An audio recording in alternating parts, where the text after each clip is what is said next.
Assalamualaikum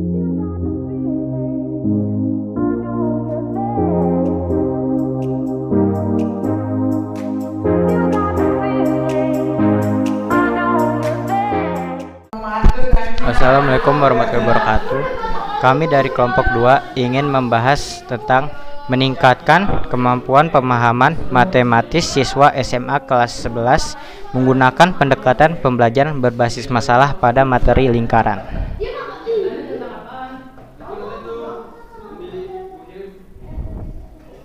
1. Pendekatan pembelajaran berbasis masalah.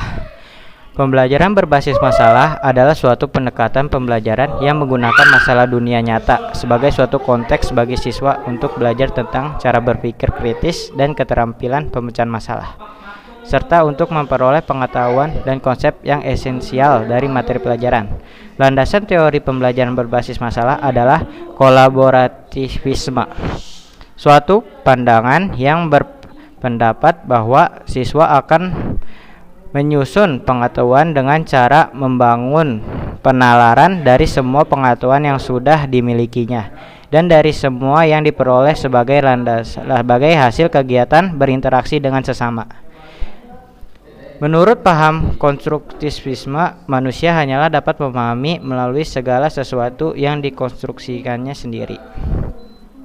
Langkah-langkah dalam proses pembelajaran berbasis masalah menurut Ibrahim dan Nur Usman 2010 sebagai berikut.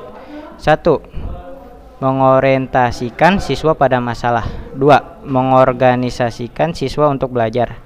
3. Membimbing siswa bekerja individual atau kelompok. 4.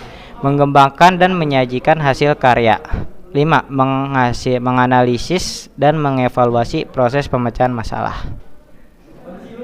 Menurut Suruda dan Well Ibrahim 2012 bahwa ada 3 fase dalam PBM, yaitu sebagai berikut. 1. Fase sebelum pembelajaran. Ada 3 agenda yang terkait dengan fase sebelum pembelajaran, yaitu memanfaatkan bahwa para siswa memahami masalah sehingga guru tidak perlu menjelaskan lagi ke setiap siswa. 2. Menjelaskan hal-hal yang diharapkan dari siswa sebelum mereka menyelesaikan masalah. 3. Menyiapkan mental para siswa untuk menyelesaikan masalah dan pikiran pengetahuan yang telah siswa miliki yang akan berguna untuk membantu memecahkan masalah. Fase kedua adalah fase selama pelajaran. Meskipun pada fase ini siswa bekerja sendiri atau dengan pasangannya, terdapat agenda yang jelas yang dapat guru lakukan, yaitu A. Memberikan siswa kesempatan untuk bekerja tanpa petunjuk dari guru atau bantuan dari siswa lain. Yang B. Menggunakan waktu itu untuk mendeteksi perbedaan-perbedaan siswa berpikir, ide-ide apa yang mereka gunakan untuk memecahkan masalah. Yang C. Memberikan bantuan pada saat-saat tertentu yang sesuai, tetapi hanya didasarkan pada ide siswa dan cara siswa berpikir, namun dengan tidak memberitahu metode pemecahannya. D. Memberikan kegiatan yang bermanfaat bagi siswa yang dapat memecahkan masalah lebih awal. Fase ketiga yaitu fase sesudah pembelajaran. Dalam fase sesudah pembelajaran, siswa-siswa akan bekerja sebagai komunitas belajar, berdiskusi, menguji dan menghadapi berbagai macam penyelesaian yang diperoleh siswa. Disinilah kebanyakan siswa mengungkapkan dan memikirkan secara individual dan secara bersama-sama ide-ide yang dengannya mereka telah bekerja. Kesalahan yang mudah terjadi adalah gagalnya merencanakan waktu yang cukup untuk diskusi atau menggunakan fase selamanya. Pembelajaran yang terlalu panjang, agenda untuk fase setelah pembelajaran dapat dengan mudah untuk dikatakan tetapi sulit untuk dicapai. Agenda tersebut yaitu 1. Melibatkan siswa dalam diskusi yang produktif dengan mengusahakan mereka bekerja sama sebagai sebuah komunitas belajar. 2. Menggunakan kesempatan ini untuk mengetahui cara siswa berpikir dan cara mereka mendekati permasalahan.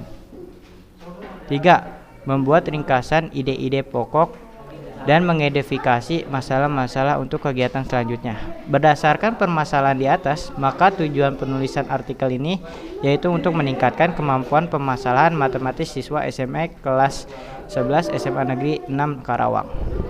Penelitian ini yaitu penelitian tindakan kelas PTK dengan menggunakan metode kualitatif deskriptif.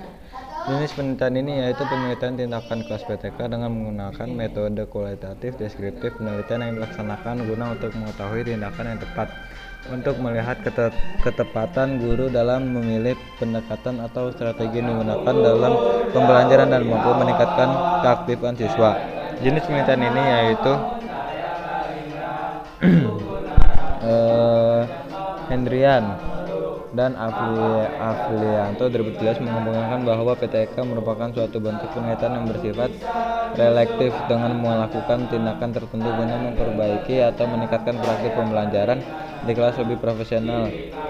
Suyitno, Hendriani, dan Afrianto 2017 PTK merupakan studi sistematis yang dilakukan oleh guru dalam upaya memperbaiki praktik-praktik dalam pendidikan dengan tindakan praktis serta refleksi dan tindakan tersebut. Oleh sebab itu, penelitian ini akan difokuskan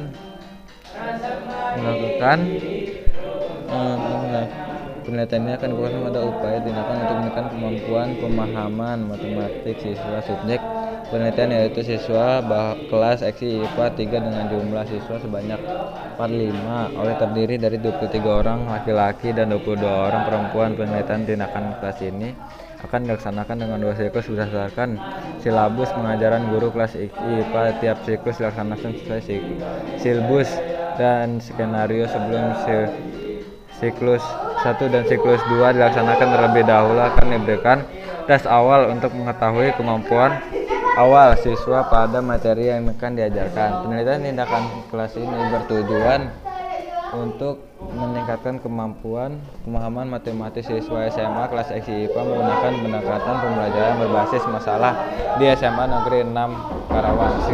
3. Hasil penelitian siklus 1. Hasil dan pembahasan. Hasil sebelum melakukan tindakan pembelajaran, penelitian memberikan tes awal kepada siswa.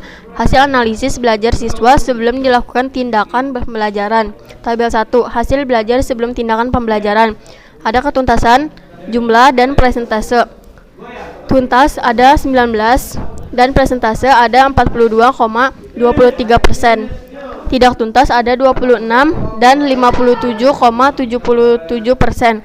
Jumlah ada 45 dan persentase ada 100%. Terlihat dari tabel 1 menunjukkan bahwa dari 45 siswa, 19 siswa 42,23% yang tuntas dan 26 siswa 57,77% tidak tuntas.